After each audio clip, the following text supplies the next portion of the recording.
मुझे टीवी पर आपने बहुत बार देखा, टीवी पर एक अलग अंदाज मेरा देखा, लेकिन हम ठहरे ठेठ उत्तर प्रदेश वाले और यूपी में भी पूर्वांचल वाले। पूर्वांचल वाले जो होते हैं ना, बहुत भौकाल दिखाते हैं। पूर्वांचल वाले कहते हैं कि अगर सियासत है तो भौकाल है, अगर जीवन है तो भौकाल है, लड़ाई हो जाए तो भौकाल है, अगर शांति से भी रहें तो भौकाल है, माँ अगर डांट दे तो भौकाल के साथ में कहते हैं कि माँ सुधर तो हम जाएंगे लेकिन बदलेंगे नहीं। यह भौकाल भी बड़ा अजीब होता है और राजनीति में जब भौकाल आ जाए तो फिर ये देश के लिए सबसे बड़ा सवाल होता है।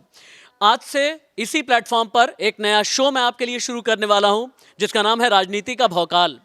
भौकाल में सवाल होगा, ये सवाल बहुत तीखे होंगे, बहुत बार मिर्ची भी लगेगी, बहुत बार खट्टा भी होगा, बहुत बार मीठा भी होगा, लेकिन सवाल सीधा होगा, डंके की चोट पर होगा। और सवाल शायद नेताजी के लिए होगा, नेताजी का पर्चा खुलेगा और नेताजी के साथ में चर्चा भी की जाएगी। लेकिन मैं शुरुआत कर रहा हूं आज आम जनता के साथ में। ये एक चुनावी ठेला है, इस ठेले पर भी भौकाल है, चाय की चुस्कियां भी होंगी और कई मेरे अपने साथी हैं यहाँ पर जो इस राजनीति के भौकाल में मेरा साथ देंगे। इस भौकाल में कौन पास कौन फेल, इन सभी का फैसला आप कीजिएगा एक एक करके। मैं यहाँ से बातचीत करना शुरू करूँ। शुरुआत चूँकि मेरे ख्याल से अभी जो मंदिर पर सियासी भौकाल चल रहा है ना, कोई कहता है मंदिर जाएंगे, कोई कहता है मंदिर नहीं जाएंगे, तो कोई ये कहता है कि मंदिर आपने बनाया, पूरा क्यों नहीं बनाया, पहले ही प्राण प्रतिष्ठा आखिरकार क्यों कर रहे हैं। ये भौकाल जो होता है ना सियासत में, अयोध्या में बहुत चल रहा है। अयोध्या के इस भौकाल पर बात होगी, 2024 के चुनावी भौकाल पर बात होगी। BJP, Congress, Samajwadi party, Bahujan Samaj party, Mamata Banerjee की पार्टी, शरद पवार की पार्टी, मायावती की पार्टी कहां पर खड़ी है इस भौकाल में।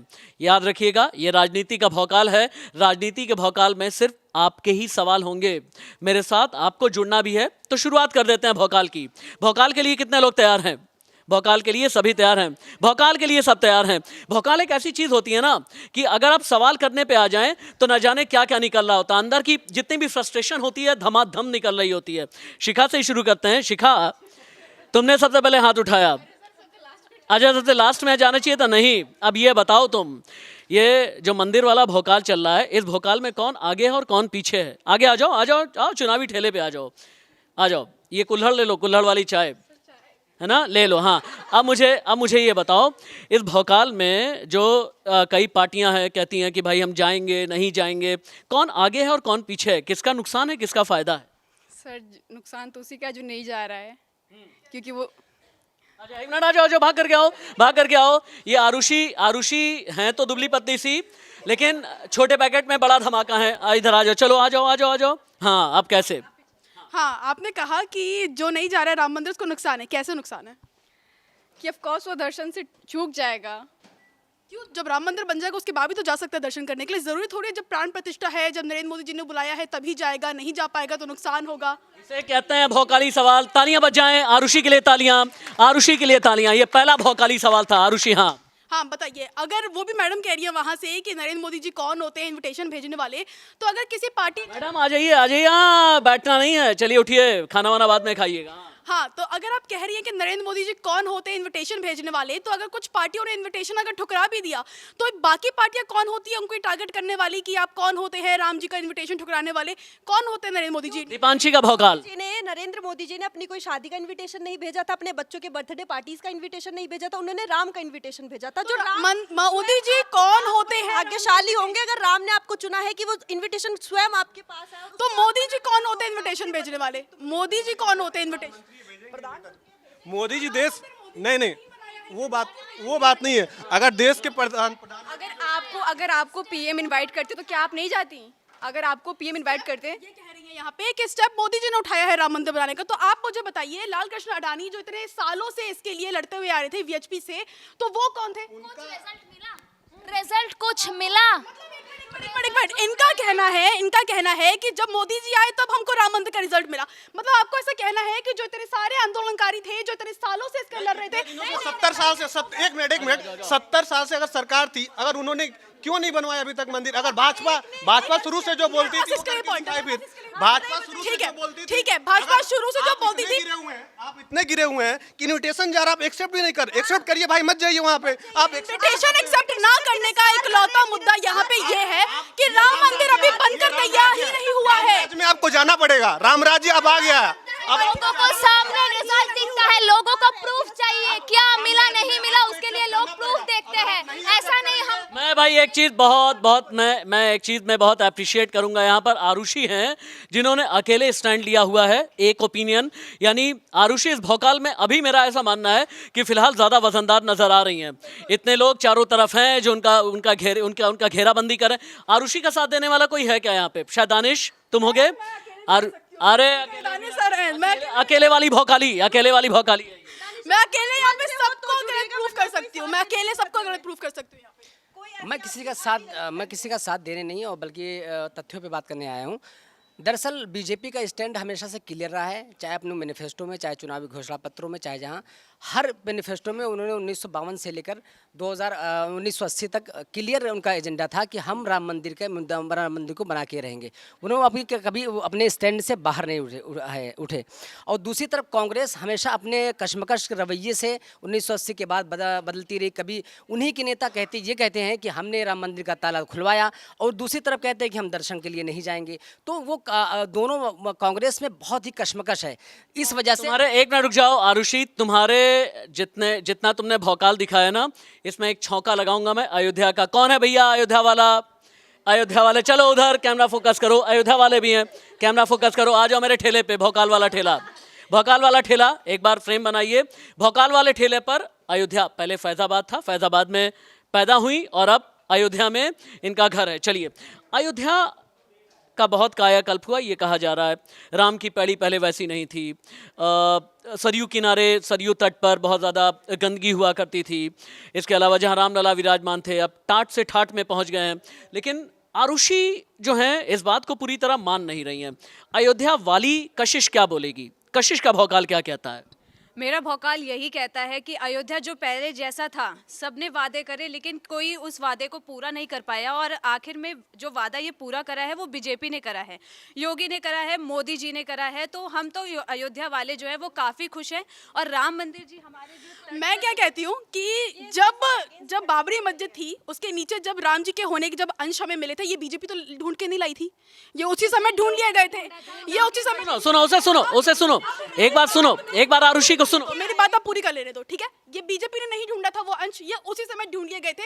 वीएचपी ने उस समय आंदोलन लड़ा था, रथ यात्रा निकाली थी कि हम जो है राम मंदिर वहीं बनाएंगे। उस समय बीजेपी नहीं आई थी, हालांकि उस समय अडानी जी जो थे बीजेपी की पार्टी के थे, ये मैं मानूंगी, ठीक है? उसके बाद अगर आप ये सोचते हैं कि अगर कोई मुद्दा उठा है इतने साल पहले, अगर वो अब जाके कंप्लीट नहीं होगा, तो आप ये सोच रहे हैं कि अब जब कंप्लीट होगा, बीजेपी की पार्टी है तो बीजेपी ने उसे कंप्लीट कर दिया। नहीं, कांग्रेस ने क्यों नहीं किया? तो कांग्रेस की बात कर ही नहीं रही हूँ मैंने। कब एक सवाल हम करना चाहते हैं, क्या अगर अभी कांग्रेस रहती तो राम मंदिर का दरवाजा ऐसे खुल पाता? खुलता क्यों नहीं खुलता? मैं आपकी जानकारी के लिए बता, एक मिनट होल्ड ऑन, मेरा शो है, मुझे भी बोलने दो। हुक्का पिला दूंगा मैं सबको। एक बात और आपको बता दूं कि फरवरी 1986 में दरवाजा कांग्रेस ने ही खुलवाया था, ये आपकी जानकारी में होना चाहिए। शट अप, रुक जाओ तुम, अभी मुझे बोलने दो पहले, तुम खामोश। मैं 1986 में भैया कांग्रेस ने खुलवाया था ताला राजीव गांधी के वक्त में, और तब बल्कि राजीव गांधी के एक साथी वजाहत हबीबुल्ला, उन्होंने अपनी किताब में लिखा है, उन्होंने कहा कि हमने पूछा राजीव गांधी से कि क्या ये फैसला आपने किया, तो उन्होंने कहा नहीं, दिल्ली वाले फैसला नहीं करते। लेकिन फैसला क्या किया जाता है, तुम उस दौर के नहीं हो। शाहबानो केस को बैलेंस करने के लिए कांग्रेस ने क्या क्या किया था। हाँ, एक आप बहुत देर से तुमने फुटेज लिया है। अच्छा ले लो। एक सवाल सर, यही कांग्रेस अभी बोलती है कि कोर्ट कचहरी सारा कुछ खरीद के रखी है भाजपा, तो क्या कांग्रेस नहीं खरीद के रखी थी? क्यों नहीं दरवाजा खुलवाई उस समय? अगर कांग्रेस ने इसका पहले ही नींव रख दी तो अब न्योता क्यों ठुकराया है, ये बात पसंद मंदिर कंप्लीट नहीं हुआ है अभी तक। शास्त्रों में लिखा है मंदिर कंप्लीट नहीं होता है तो वहाँ पूजा नहीं होती है। आप सिर्फ और सिर्फ लोग मैं एक सवाल सर, अगर कंप्लीट होगा तो भी तो वो जाएंगे ना। तो एक बात बताओ, अगर भगवान हैं वही वो कह रहे हैं। अगर न्योता नहीं मिलता तो कांग्रेस का ये सबसे बड़ा सवाल आ जाता कि हमें ही न्योता नहीं मिला। तो यही कह रहे हैं, राम के दर्शन करने के लिए हमें खामोश हो गए, एक मिनट, नहीं खामोश, ना, रुक जाओ। मेहंदी मेहंदी मेहंदी मेहंदी मेहंदी मेरी कोलीग है और मेहंदी भी अपनी बात रखना चाहती है यहाँ पर। सबसे पहले अपने आप के लिए तालियां हो जाएं, सब तालियां बजाओ। बहुत ही भौकाली डायनेमिज्म बना करके रखा हुआ है।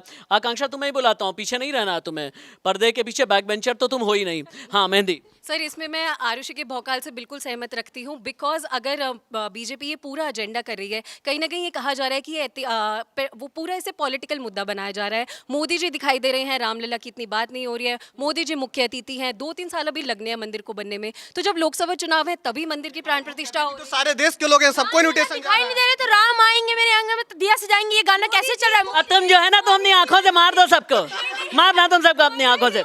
कोई एक लैंग्वेज भी ऐसी नहीं होगी जिसमें राम जी का किसी गाना गाया और मोदी जी ने शेयर नहीं किया हो अपने प्लेटफॉर्म पे। हम रोज किसी ना किसी लैंग्वेज का गाना चला रहे हैं, मोदी जी हर चीज को। श्रुति, चलो श्रुति यहाँ आ जाओ, श्रुति यहाँ आ जाओ, चलो आओ ठेले के आगे आओ। ठेले के पीछे का भौकाल आपने देखा है, ये हुक्का है।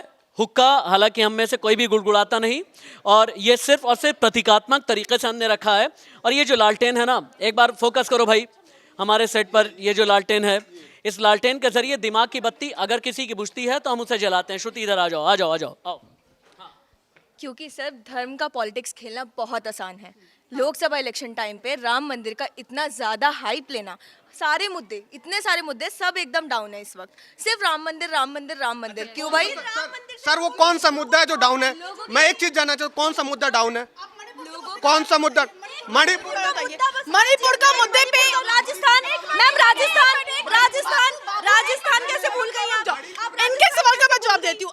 अभी आपने कहा कि एक मुद्दा तो डाउन है, मैं कहा मणिपुर का मुद्दा, आप कह रहे मणिपुर के मुद्दे का बताओ। लोग शुरू से एक ही चीज लाते हैं। एक मिनट रुक जाओ, होल्ड ऑन, एक मिनट, अरे रुक जाओ भीड़ वालों, अरे मत करो तुम लोग, बवाल नहीं करो। एक मिनट, मैं निकल गया, आवाज नहीं आ रही है। एक मिनट रुक जाओ, एक बार हमारे और भी साथी हैं, एक मिनट होल्ड ऑन, रुक जाइए, हमारे और भी साथी हैं, एक बार वोट ले लेते हैं कि अभी भोकाल में कौन सही जा रहा है और कौन सही नहीं जा रहा है।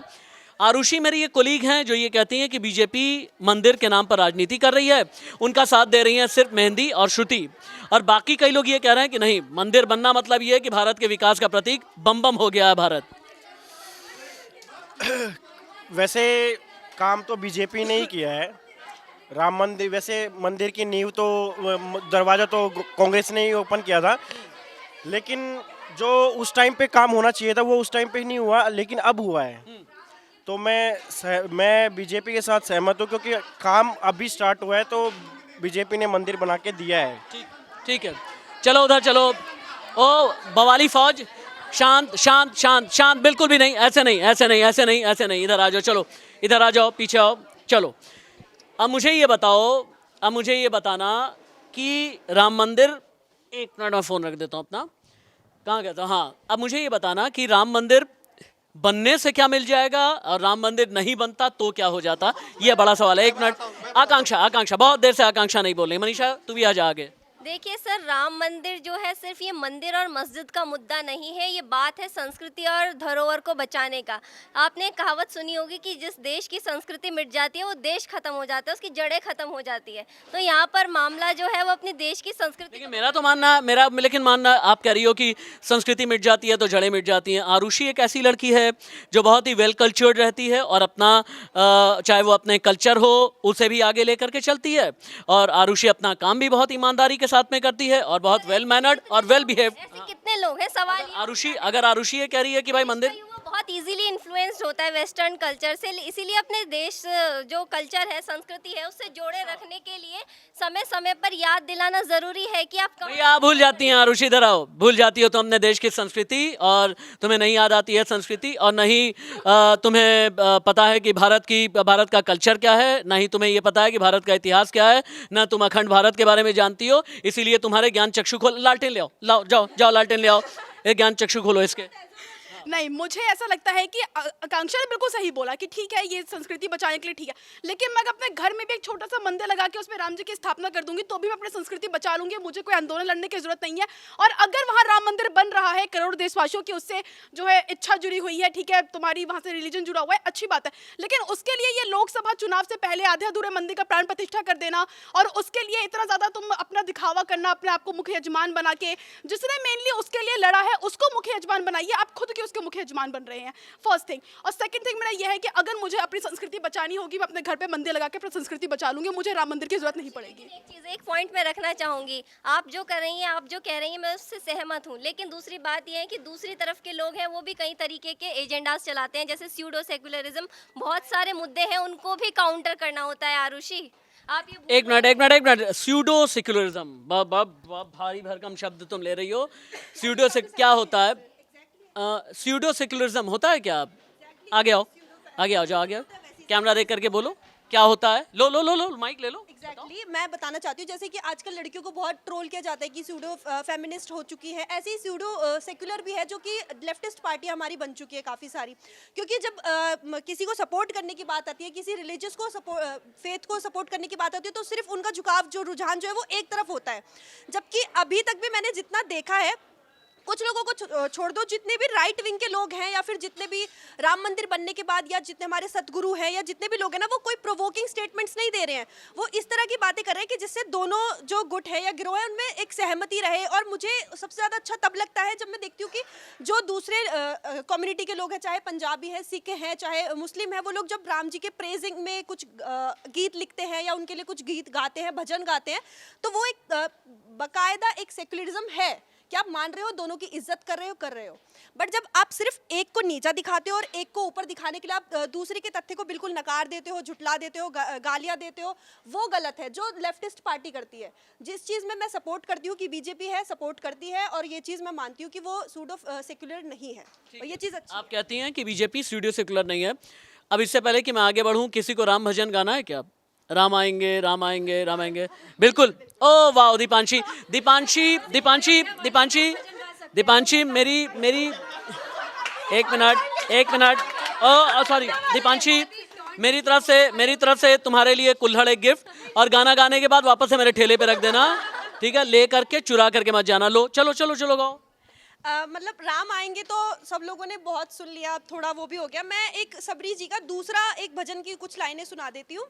रामा रामा रटते रटते बीती रे उमरिया, रामा रामा रटते रटते बीती रे उमरिया, रघुकुल नंदन कब आओगे, रघुकुल नंदन कब आओगे, भिलनी की डगरिया, रामा रामा रटते रटते बीती रे उमरिया। Thank you. वैसे बहुत ही प्यारा तुमने गाया, बहुत ही सुर में तुमने गाया, और तुम्हारी अजीज दोस्त जो विचारों में तुमसे मतभेद रखती है वो भी पीछे खड़े होकर के तालियां बजा रही। मनीषा कहाँ गई? एक मिनट, मनीषा बहुत देर से नहीं आई। मनीषा आ जाओ, आओ चलो। मनीषा के बारे में वैसे एक बात बता दें कि हमारे ग्रुप की वॉरियर है मनीषा का भी हाल के दिनों में बहुत बड़ा एक्सीडेंट हुआ, लेकिन मुश्किल से बमुश्किल 12-15 दिन के अंदर इन्होंने वापसी की, और वापसी भी पूरे ठसक और भौकाल के साथ में की है। भौकाल के साथ में सबसे पहले तो तालियां हो जाए। ठीक है मनीषा, हम जो बात कर रहे हैं, एक ओपिनियन तो तुम्हारा भी फॉर्म होगा। जी सर, जैसे कि फिलहाल के टाइम में जो चल रहा है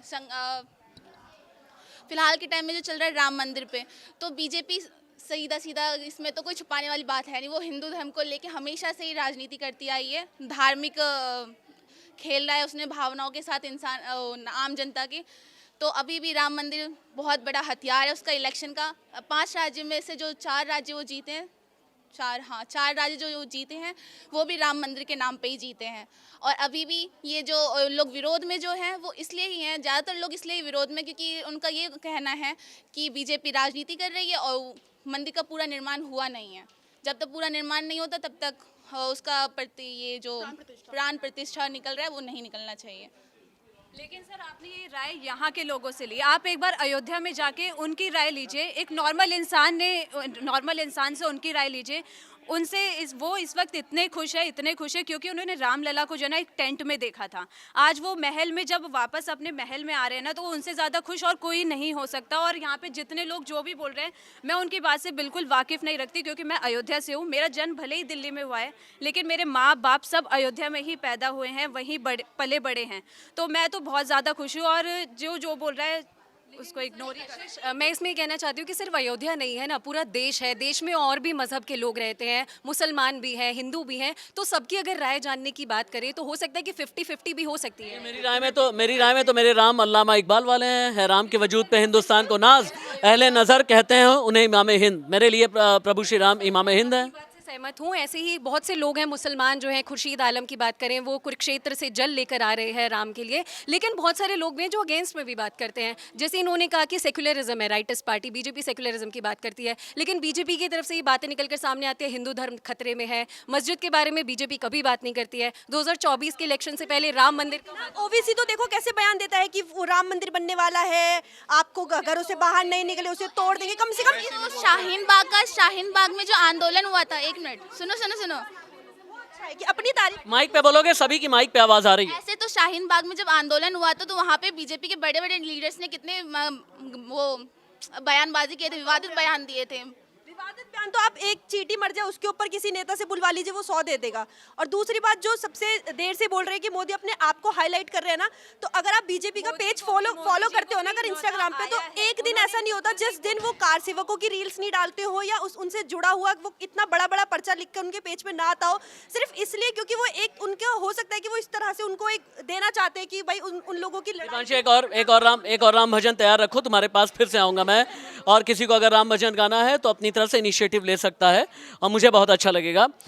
उस राज्य में अगर मैं ना जाऊं जहां पहुंच करके प्रधानमंत्री ने कहा था ना, दीदी ओ दीदी केमन आशे रीता कैसी हो, सही बोला मैंने? हाँ ठीक है, मैं बांग्ला भी तुमसे सीखता रहूँगा बीच बीच में। बांग्ला भाषा में अब एक तो बंगाली कल्चर बहुत ज़बरदस्त है, बहुत प्यारा है, बहुत ही मीठा कल्चर मैं बल्कि उसे मानता हूँ। और कल्चर के मामले में, लिटरेचर के मामले में, आर्ट के मामले में जितना एनरिच्ड, जितना ज़बरदस्त पश्चिम बंगाल है, शायद ही कोई प्रदेश हो। इसीलिए मेरा बहुत लगाव है पश्चिम बंगाल के साथ में। क्या बांग्ला भाषा में कोई राम भजन है तुम्हारे पास? सर बांग्ला भाषा में राम भजन तो ऐसा नहीं है, जैसे नॉर्मल लोग गाते हैं, रघुपति राघव राजा राम, वही वाला सब गाते हैं। वैसा राम जी के लिए तो अलग से कुछ नहीं है। एक बार कुछ गा दो ना, ताकि दीदी भी सुने, ममता दीदी भी सुने, ममता दीदी को लगे कि देखो हमारे राज की इतनी अच्छी बिटिया दिल्ली में जा करके कितना अच्छा काम करी। उन्हें भी गर्व होना चाहिए ना। वीडियो भेजेंगे उनके पास में। सर मेरे को ज़्यादा नहीं आता, सब अगर मेरे साथ देंगे। सब गाएंगे, दीपांशी भी साथ देगी। रघुपति राघव राजा राम, पतित पावन सीताराम, रघुपति राघव राजा राम, पतित पावन सीताराम, ईश्वर अल्लाह तेरो नाम, सबको सम्मति दे भगवान, रघुपति राघव राजा राम, पतित पावन सीताराम। क्या बात है? इस गाने को तालियां हो जाए, पहले तालियां रीता के लिए, तालियां। हाँ रीता बोलो। सर इस गाने को लेके भी मुद्दा उठा है कि ये गाना कुछ और था, जो बाद में गांधी जी ने इस गाने को चेंज किया है। तो इस बारे में कि इसका लिरिक्स इसे तो चेंज शाहरुख खान ने अपनी फिल्म में भी कर लिया था, कुछ होता है ना, किया था ना। हाँ तो सर यही चलता है कि कुछ गाना ऐसा होता है कि बाद में हम बोलते हैं कि चेंज किया है, लेकिन हम जो जानते हैं कि इंडिया जो है वो हमारा धर्मनिरपेक्ष देश है जो सब धर्म को लेके चलता है। तो मैं यही कहना चाहती हूँ। आओ मेरे साथ में एक काम करते हैं, जितने खाना खा रहे हैं ना, चलो उनसे भी भोकाल का आनंद एक बार लेते हैं। प्लीज़ आ जाओ मेरे साथ में। एक तो मेरे बड़े बहुत ही प्यारे साथी हैं, हमेशा ही मेरा बहुत साथ देते हैं। एक शो कर रहे हैं हम लोग, राजनीति का भोकाल। घबराइए नहीं, परेशान मत होइए। आ जाओ। कोई प्रैंक नहीं कर रहे हैं हम, राजनीति का भौकाल करके हम लोग एक शो कर रहे हैं और उसमें आपका ओपिनियन हम लेना चाहते हैं। इधर से आ जाओ। इसमें आपका ओपिनियन हम ये लेने, पहले तो क्या क्या खा रहे हैं आप लोग? गाजर खा लूँ मैं? Thank you so much. गाजर से खून बढ़ता है और हमारा शो भी आप देखेंगे उतना ही ज़्यादा खून आपका बढ़ेगा। ये मंदिर को लेकर के जो पॉलिटिक्स हो रही है, आपका भी तो अपना कोई ओपिनियन होगा ना? इट्स गुड, जो भी इनॉग्रेशन हो रहा है which is going to happen on 22 Jan, it's good for the country. लेकिन जो लोग ये कह रहे हैं कि नहीं नहीं जाना चाहिए और हम 22 तारीख के बाद में चले जाएंगे, उनका क्या? नहीं ठीक है, जिसके पास जैसे टाइम हो दे कैन गो, और जिनको 22 को they want to see it. Arushi आपसे सवाल करना चाहती है, इधर आरुषि, ये लो माइक। कहनी बहुत अच्छा है, बहुत बढ़िया सब कुछ, प्रभु श्री राम आ रहे हैं और आरुषि को समझ में नहीं आता कुछ भी, ऐसा बोल रही है ये। ऐसा बोला है भाई, यहाँ पे पीठ पीछे बोला है तुम्हारे। इधर माइक का वायर इधर से निकालो, चलो ये लो।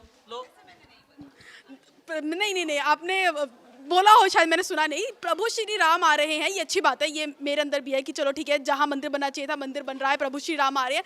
लेकिन क्या आपको ऐसे ही नहीं लगता कि ये जो प्रभु श्री राम आ रहे हैं, ये जो पूरा मंदिर बनने का जो मुद्दा है, ये कहीं ना कहीं जो मोदी जी कर रहे हैं, ये सिर्फ चुनाव के लिए कर रहे हैं, लोकसभा चुनाव के लिए? आपको नहीं लगता ऐसा? If such a big thing is happening, जिसके पीछे जजमेंट्स भी आए थे कि अब जिसके बाद, लेकिन मंदिर कंप्लीट नहीं हुआ अभी तक, मंदिर कंप्लीट नहीं हुआ है, but yes it's an inauguration, तो इसलिए। एंड आर जो पीएम है, respectable PM, if he is going and the government, current government is going and they are inaugurating that, it's a big thing, I guess so. ठीक है, इनको लगता है कि इनको ऐसा लगता है। एक और अपने साथी को मैं बुला रहा हूँ। ये इडली खा रहे हैं आप? अच्छा, कैसी ज़बरदस्त है? हाँ मैं भी खा लूँगा, अभी खाऊँगा, बिल्कुल खाऊँगा। राकेश जी, हम लोग लाइव शो कर रहे हैं, आप लाइव फ़ोन पर मेरे साथ में हैं। प्लीज़ जल्दी से जल्दी मेरे पास राजनीति के भौकाल में आ जाइए, आपके बिना मेरा शो पूरा नहीं हो रहा है। जी हाँ सर, तुरंत आइए आप, सभी को इंतज़ार है, प्लीज़ आएँ, तुरंत आएँ सर आप। इडली खा सकता हूँ थोड़ी सी? नहीं, मैं इतनी ज़्यादा नहीं खाऊँगा, वरना हाँ। इडली साउथ की डिश हो गई। आप कहाँ के रहने वाले हैं? मैं हरियाणा से हूँ। जी, हरियाणा से आप हैं। दूध दही का खाना, ये मेरा हरियाणा। मंदिर को लेकर के हरियाणा क्या कहता है, कोई ओपिनियन होगा आपका? मैं तो 20 सालों से यहीं पे हूँ, तो हरियाणा का ओपिनियन तो नहीं पता, बट अपना ओपिनियन ये है कि अच्छा है। यानी अभी सिर्फ और सिर्फ श्रुति को नहीं समझ में आ रहा है, आरुषि को नहीं समझ में आ रहा है। आप हाँ, एक कोई और है, चलो वापस आओ ठेले पे, मेरे भोकाल के ठेले पे। और अभी हाँ, भोकाल के ठेले पे और भी लोग आते जा रहे हैं और भीड़ बढ़ती चली जा रही। कौन है ऐसा जो आरुषि के ओपिनियन वाला है? हाँ, हमारी जो सहयोगी है आरुषि, बार बार बोले सहेली बता दो, ऐसा भी क्या है? जो भी है, बार बार इनॉग्रेशन के बारे में बोल रही है कि अब एक मंदिर कंप्लीट नहीं हुआ। आप चाहे देखो, ऐसे बहुत सारे मंदिर हैं जो अभी भी इनॉग्रेशन के तौर पे चल रहे हैं। जैसे आप अक्षरधाम को मान लो, इस्कॉन भी है, तो ऐसा नहीं कि वहाँ पे भी मूर्ति स्थापन नहीं हुआ, वहाँ पे भी हुआ है ना। सर ये कांग्रेस वाले सर हमेशा बोलते थे कि कांग्रेस वाले सर हमेशा बोलते थे मंदिर वहीं बनाएंगे, तारीख नहीं बताएंगे। अब बना के डेट दे के इन्विटेशन दे रहे हैं। तुम बेटा नेतागिरी करो, तुम बहुत आगे जाओगे, तुम्हें हम भेजेंगे नेता बनने के लिए। दिया जा रहा है तो फिर क्यों? कि मोदी कुछ भी अच्छा करे हम हजम ही नहीं कर पाएंगे। गोरखपुर अयोध्या बहुत पिछड़ा हुआ था सर, राम मंदिर बनने से बहुत ज्यादा आगे निकला है सर। गोरखपुर से हो तुम? हाँ सर, मैं गोरखपुर से हूँ। तो सर अभी तो बहुत आगे चल रहा है, लोग वहाँ पे आ रहे हैं, निवेश कर रहे हैं, अमिताभ बच्चन जैसे लोग आके वहाँ पे जमीन ले रहे हैं, खरीद रहे हैं, तो सर आगे नहीं बढ़ रहा है कहीं? इनको नहीं दिख रहा ना, इनको जमीन नहीं मिल रही है ना। हाँ। सर इसमें मैं ये कहना चाहती हूँ कि जिस तरीके से इन्होंने बोला डेट है, डेट प्राण प्रतिष्ठा की है, 2-3 साल लगेंगे अभी पूरा मंदिर बनने में, उसकी तो तारीख नहीं दी गई है। और सर ये लोग कह रहे हैं कि अयोध्या का विकास हुआ है, ठीक है, अयोध्या दिखने में सही लग रहा है, लेकिन वहाँ पे और भी कई लोग हैं जो कि दियों से तेल लेके अपना खाना चला रहे हैं, वो भी। ये कहना है कि इन्होंने कहा कि अयोध्या बन रहा है जिससे गोरखपुर का विकास हो रहा है। ठीक है, माना कि अयोध्या बन रहा है, गोरखपुर का विकास हो रहा है, तो क्या यहाँ पे मथुरा में जो कृष्ण मंदिर है, जन्मभूमि है, तो क्या उससे क्या यहाँ का विकास नहीं हो रहा है? बिल्कुल हुआ है। तो जाहिर सी बात है कि अगर कहीं मंदिर बनेगा तो वहाँ का विकास होगा, वहाँ के राज्यों का विकास होगा, वहाँ के बॉलीवुड का विकास होगा।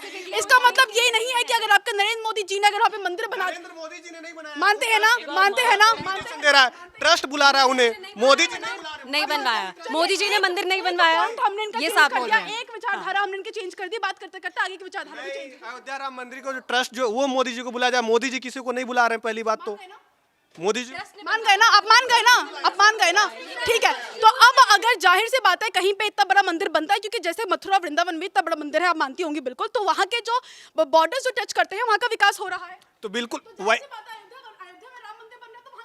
आप तो नहीं बना सकते ना किसी को तो स्टेप लेना है। ट्रस्ट बनाए कोई बनाए, किसी ना किसी को तो स्टेप लेना है। जो स्टेप उन्होंने लिया उसी के बाद चल रहा है। भैया एक मिनट रुक जाओ। अरे रुको, शांत हो जाओ, शट अप, खामोश खामोश। जब बोलो शत्रुघ्न सिन्हा, हमारे भौकाल में, राजनीति के भौकाल में मेरे सबसे अच्छे दोस्त भैया, राजनीति में सबसे अच्छी पकड़ रखने वाले। सबसे पहले तालियां बजाइए राकेश जी के लिए, राकेश जी के लिए सब लोग तालियां बजाएं। राकेश जी, हमने एक ठेला लगाया है, आप प्लीज़, आप मैं मुझसे दूर नहीं जाएंगे सर, आप नहीं नहीं, हाँ दूर कैसे जाएंगे, आप इधर आइए, ठेले पर ही बात होगी। और हाँ आ जाइए आप। वाह, ये हैं राकेश जी, मेरे सीनियर कोलीग हैं, मेरे बहुत सीनियर साथी हैं। आप उधर थोड़ा सा ऐसे आ जाएं, कैमरामैन कह रहे हैं कि थोड़ा सा इधर आ जाएंगे तो हम लोग की आनंदमयी बात होगी।